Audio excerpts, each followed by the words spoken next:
આજે આપણે લીલી ચોળીનું શાક બનાવીશું. તો ચોળી છે તેને આપણે ફોલીને તૈયાર કરી રાખી છે. હવે આપણે તેને વઘારી લઈશું. હવે આપણે વઘારવા માટે તેલ છે તે ગરમ કરવા મૂકીશું.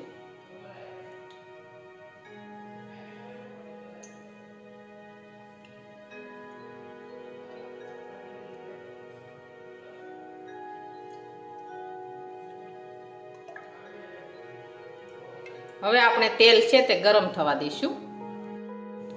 હવે આપણું તેલ છે તે ગરમ થઈ ગયું છે. હવે આપણે તેમાં રાઈ અને જીરું નાખીશું. ચોળી નાખીશું.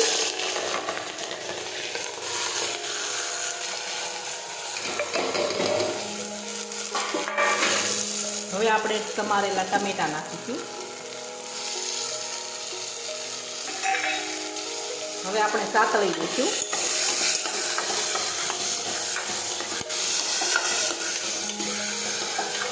હવે આપણે બધા મસાલા નાખી દઈશું. હળદર નાખીશું. જીરું નાખીશું.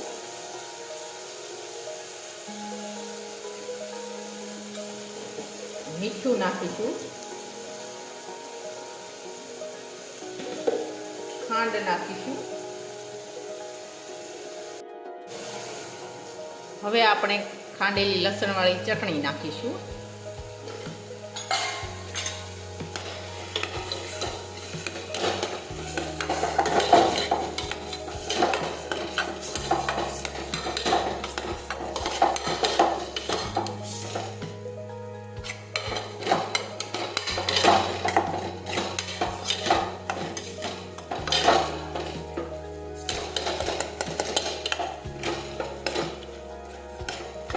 હવે આપણે પાણી ઉમેરીશું.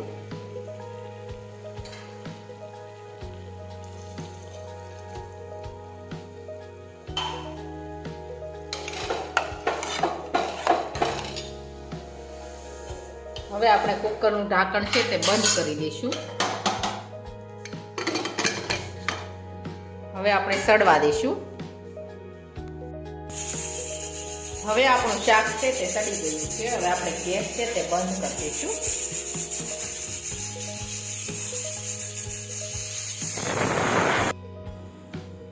હવે આપણું ચોળીનું શાક છે તે એકદમ સરસ સડી ગયું છે.